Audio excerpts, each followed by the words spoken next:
Assalamualaikum warahmatullahi wabarakatuh.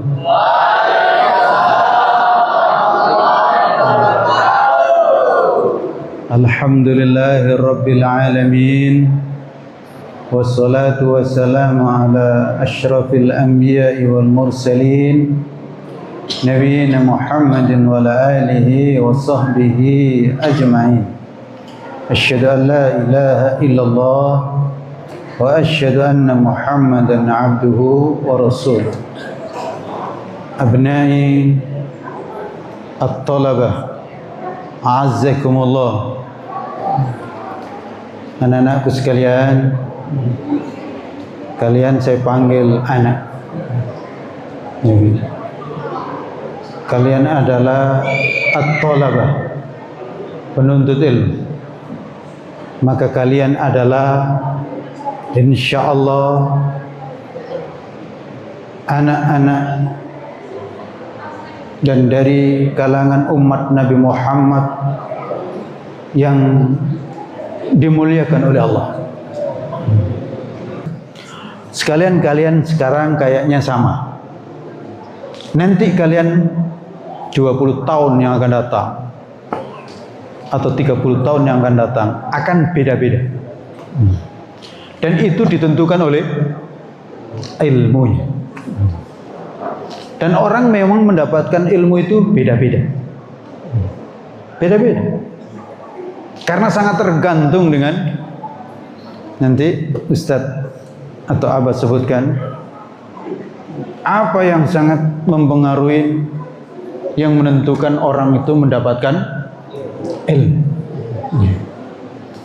Sebenarnya kalau tahu begini, kalian tadi saya suruh balik dulu ke asrama.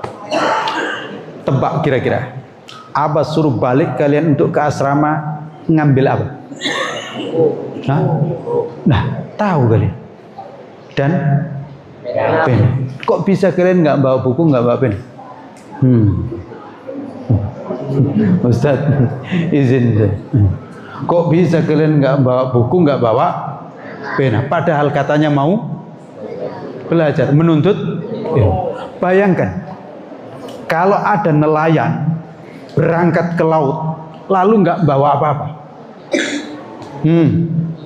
Itu namanya mau cari ikan atau sekedar mau cari angin? Itu anak di situ. Katanya mau nanam padi ke sawah, lalu nggak bawa apa-apa, nggak bawa cangkul, nggak bawa alat untuk nanam. Itu namanya apa? Cari angin lagi, ya kan? Ada tentara sedang bertugas, sedang perang, lu nggak bawa bedilnya, nggak bawa senjatanya, namanya bunuh diri. Bayangkan ada santri katanya menuntut ilmu, tapi nggak bawa buku, nggak bawa pena, namanya astagfirullah. Anak-anakku, beristighfar kepada Allah Subhanahu wa ta'ala. Al-ilmu saydun. Apa? Ilmu itu barang atau binatang buruan. Wal kitabatu qayyiduhu. Dan menulis itu adalah mengikat.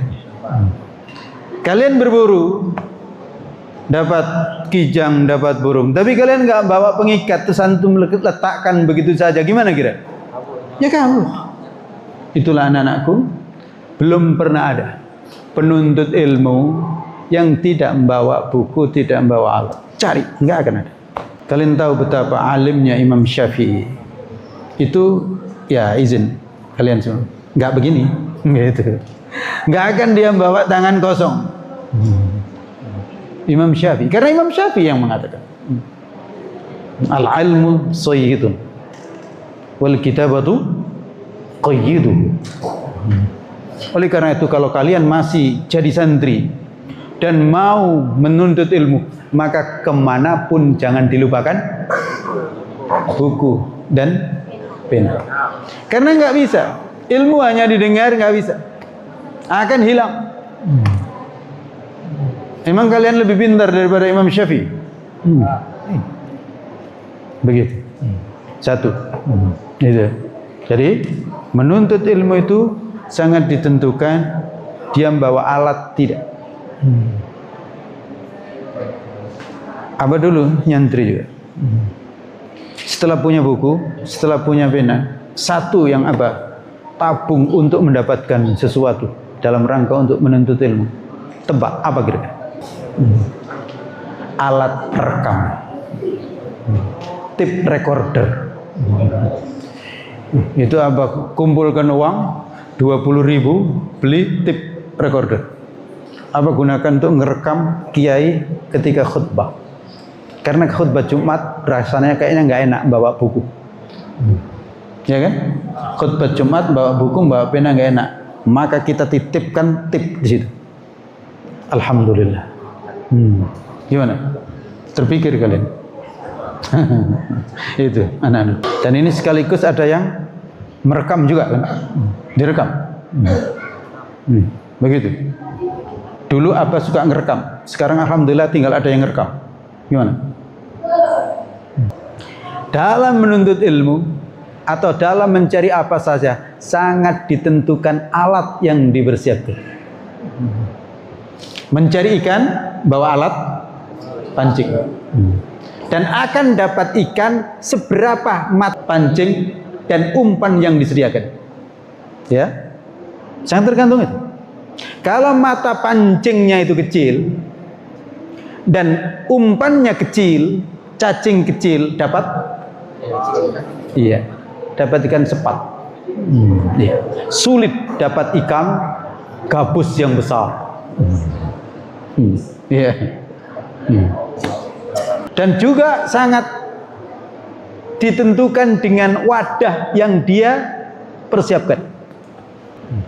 Kalau hanya bawa tali, maka dia dapat situ.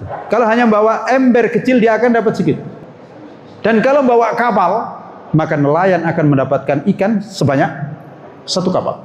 Kalau kapal yang disiapkan 5 kapal, maka akan 5 kapal itu penuh. Anak-anakku sekalian, orang terkaya di Bengkulu sekarang, apa tunjukkan? Dulu pemancing, kecil yang dibawa.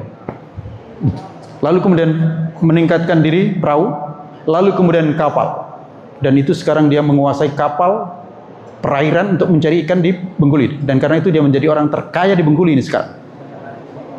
Begitu. Apa tadi sebenarnya? Mau bawa kitab Sahih Bukhari, tapi nggak terbawa karena ya ada keterbatasan. Apa membawa ini? Abang buka di Tafsir Ibnu Katsir. Karena kalian tadi baca awal surat Al-Isra, maka apa baca di situ? Dan ini isinya bukan hanya Sahih Bukhari, tapi kalau dalam bentuk kitab diletakkan di masjid ini, insya Allah nggak muat. Ini kitab yang ada di tempat ini, kalau diwujudkan dalam kitab ditaruh di masjid ini nggak muat. Masjid kalian.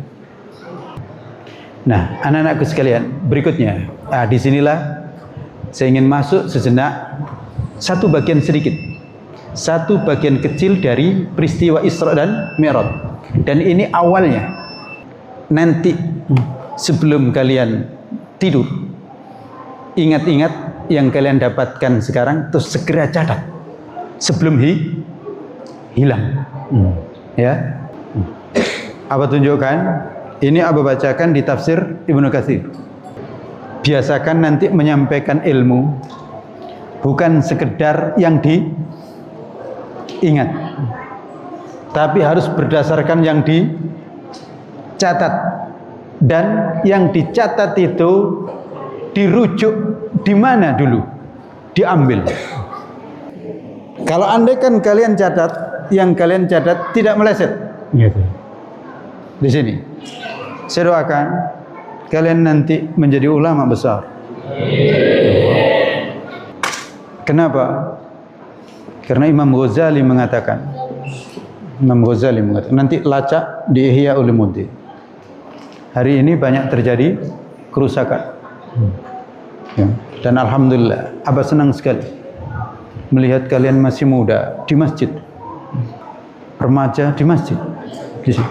Sementara biasanya itu di pinggir jalan, nongkrong. Sudah sekolah pun itu nggak mau di masjid, maunya pergi segera, bonceng perempuan, kan? Merokok, mabuk. Iya. Imam Ghazali mengatakan, fasadur ra'iyya bi fasadil muluk. Rakyat itu rusak karena pemimpin rusak. Presiden, menteri, gubernur, bupati, wali kota rusak, maka rakyat rusak. Karena pemimpin itu kalau membuat rusak gampang sekali, ya kan? Tapi ingat ujungnya, wa fasadul muluk bi fasadil ulama. Dan rusaknya pemimpin, pemerintah, raja itu karena rusaknya ulama. Maka Abah ingin kalian nanti menjadi ulama-ulama yang bagus. Karena ulama itu adalah ulama su, dan ada ulama yang khair. Ada alumni pesantren yang bagus, tapi ada alumni pesantren nanti yang hanya merusak. Kerjaannya menjilat penguasa, kerjaannya menjual ayat-ayat dengan harga murah. Nggak mau berdakwah kalau tidak dibayar. Jadi ingat, maka Abah ingin kalian nanti jadi ulama. Jadilah ulama, lalu kemudian silakan kalian mau jadi apa di situ. Jadi Nabi tidur, lalu kemudian dibawa oleh tiga malaikat yang membawa. Salah satu diantaranya Jibril. Hatta tamaluhu fawadauhu inda bi'ri Zamzam. Nabi mereka bawa, lalu mereka letakkan di dekat sumur Zamzam, di dekat Masjidil Haram. Fatawallahu minhum Jibril. Jibril yang mengatur, yang memimpin prosesi Nabi Muhammad dibawa ke sumur Zamzam, dibaringkan itu. Lihat, fasyaqqa Jibril ma baina nahrihi ila labbatihi. Lalu Jibril membelah dadanya dari bawah sampai atas, dibelah. Hatta faragha min sadrihi wa jawfihi. Sampai terbelah, lalu kemudian dikosongkan apa yang ada di dalam dadanya. Faghsalahu min ma'i Zamzam. Lalu kemudian dibersihkan dada Nabi dengan air Zamzam. Lihat. Jadi menuntut ilmu itu prosesi yang harus dilakukan, harus membersihkan dada. Ibarat, makanya Abah tadi minta gelas, saya ingin praktekkan. Kalau kalian ingin minum di gelas, gimana? Pertama gelas kalian cuci dulu gelas itu sampai bersih. Kalau gelas itu kotor, kalian isi air, lalu kemudian air itu kalian minum, apa yang terjadi? Jadi menyehatkan atau menyakitkan? Itu dia. Begitulah siapapun penuntut ilmu, kalau belum dibersihkan dadanya lalu dikasih ilmu, lebih banyak merusak nanti. Oleh karena itu jangan heran kalau kemudian sekarang banyak ulama yang merusak. Kata Imam Ghazali, ulama su. Kenapa? Dia dapat ilmu sedang dadanya dalam kondisi kotor. Maka ilmu yang dikeluarkan adalah ilmu yang kotor. Mengasih gelas dalam kondisi kotor, lalu air dikasih untuk minum orang lain, maka orang lain itu akan sehat atau muntah? Begitu. Jadi siap membersihkan jiwa, hati, dan disinilah ilmu itu bertempat. Kalau ilmu hanya sekedar di sini, maka itu namanya baru teori. Tapi kalau ilmu itu di dada, maka itu adalah merupakan keyakinan, iman. Dan kalau iman, maka pasti akan membuahkan amal. Sebenarnya ini kalian sebenarnya harus beramal sholat, karena setelah adzan. Tapi apa tunjukkan? Sholat hukumnya sholat, hukum sholat antara adzan dan qomat di waktu maghrib dan di waktu isya itu sunnahnya bukan sunnah muakkadah, tapi sunnah biasa. Sementara untuk mendapatkan ilmu itu hukumnya sunnah muakkadah. Oleh karena itu, untuk sementara ini kalian tidak salat qobliyah isya, tapi mendengarkan ilmu, insya Allah benar. Paham? Dan begitu Imam Syafi'i. Aku lebih senang duduk menuntut ilmu daripada salat sunnah, yang salat sunnah itu biasa. Nanti lain kalau sudah salat sunnah, jazakumullah khairan kata. Nanti sudah lain kalau salat sunnah itu hukumnya muakkadah. Termasuk kalau dibanding andaikan kok kalian ngobrol, ya untuk apa? Lebih baik salat sunnah biasa. Dan karena itu Abah tadi juga agak kaget, kalian azan langsung qomat. Seharusnya jeda dulu, ada doa yang tidak ditolak oleh Allah. Maka sayang kalau kemudian langsung qomat. Begitu. Nanti kalian akan dapatin di Masjidil Haram begitu, di Masjid Nabawi begitu. Dan di semua masjid yang mengerti insya Allah begitu. Tapi untuk salat sunnah qobliyah isya di Masjidil Haram biasanya juga memang ada ustadz yang sangat besar nggak salat qobliyah isya, tapi melanjutkan kajiannya. Qomat baru kemudian bubar, lalu kemudian salat. Karena apa? Karena salatnya hukumnya sunnahnya sunnah biasa, tapi ilmu ini luar biasa. Hadis lanjutannya, summa utiya bitoshtin min dhahabin fihi taurun min dhahabin mahsyuwan imanan wa hikmah. Di situ. Jadi dada Nabi bersih, lalu disiapkan gelas bejana emas bersih, lalu kemudian bejana emas ini tadi dilap dengan baik,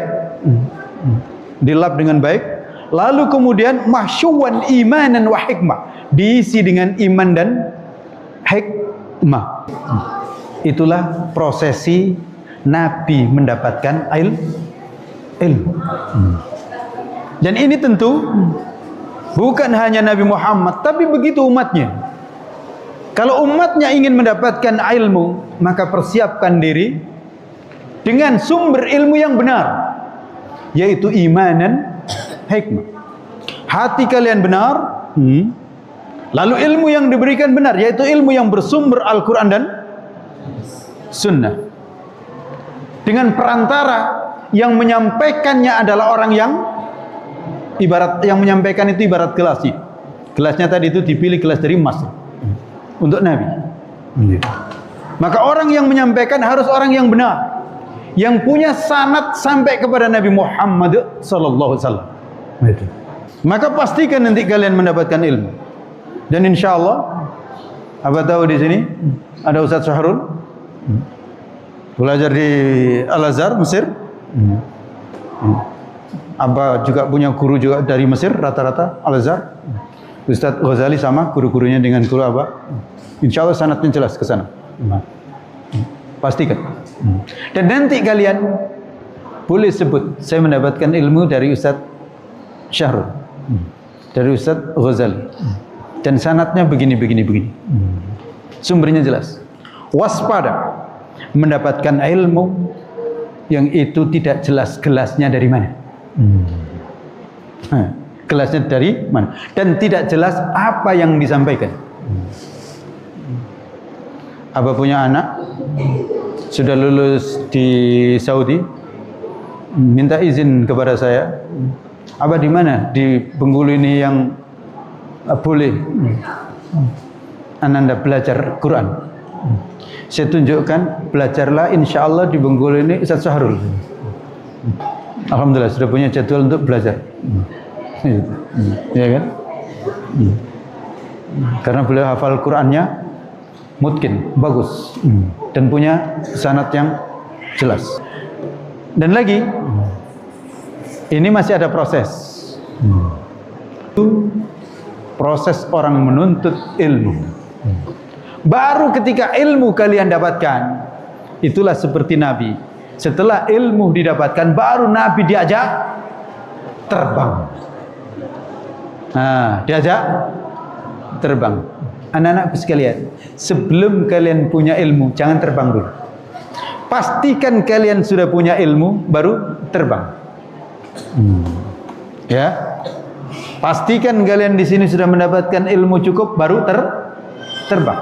Orang yang belum punya ilmu dengan baik, kok terbang, ujungnya jatuh. Dan jatuh itu menyakitkan. Ya kan? Oleh karena itu, jangan tergesa-gesa. Menuntut ilmu jangan tergesa-gesa. Andaikan Ustaz Syahrul mengatakan kamu belum lulus, maka sabar. Jangan nangis, jangan putus asa. Dan itu lebih baik daripada kalian nangis dinyatakan lulus. Karena kalian nangis maka dinyatakan lulus, maka itu bahaya. Bisa membuat jatuh. Anak-anakku sekalian, pas jam 8 lebih sampai di sini. Nanti kalau ada kesempatan insya Allah bisa kita sambung lagi. Maka pesannya menuntut ilmu seperti ini. Dan bawa buku, ya, bawa catatan. Terus bersihkan dulu, siap menerima. Buka mata, buka telinga. Mata ini adalah ibarat gelas ini. Gelas ini kalau ditutup, diisi air gimana? Nggak bisa. Kalian tidur, lalu kemudian diisi ilmu, gimana? Nggak bisa. Kenapa? Karena ternyata yang membuat telinga itu bisa mendengar adalah mata. Ya nggak? Ya nggak? Ya nggak? Coba kalian tidur, dengar nggak? Jadi itu yang membuat telinga ini bisa mendengar karena mata melek. Termasuk sebenarnya yang nyangga leher kalian, nyangga kepala itu apa? Yang nyangga kepala leher mana? Mata. Coba kalau nggak percaya. Mata merem gimana? Dengkluk kan? Iya. Mata merem ujungnya? Iya. Berarti yang nyangga kepala ini mata. Di situ. Maka jangan merem kalau mendapatkan ilmu. Demikian. Subhanakallahumma rabbana wa bihamdika asyhadu an la ilaha illa anta astaghfiruka wa atubu ilaik. Assalamualaikum warahmatullahi wabarakatuh.